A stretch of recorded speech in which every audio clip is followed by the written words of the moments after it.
It's election season, and as expected, politics has begun over India's big announcement on its space weaponization program. For the moment, let's leave the politics aside and understand what the ASAT is and why it is such a big deal.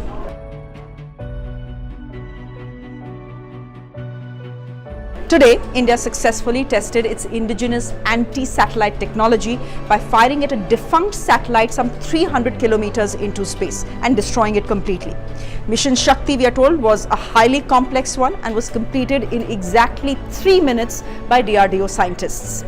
Now, anti-satellite weapons are space weapons that are used to intercept and destroy satellites for strategic and military purposes.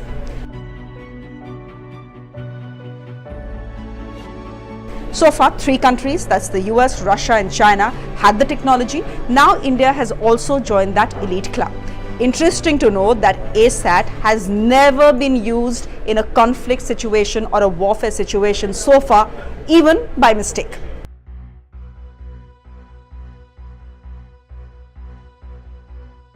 India says its anti-satellite technology is to safeguard India's growing space program and is not aimed against any country.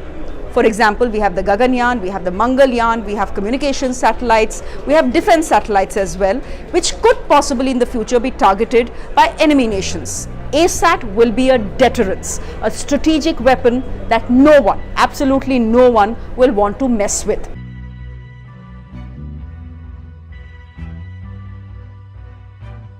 The last time any country tested the ASAT was China, and that was way back in 2007.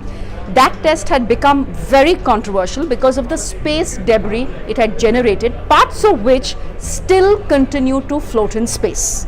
India in its defense is saying that today's test was done in the lower orbit, so whatever debris is generated will decay and fall back onto Earth within weeks.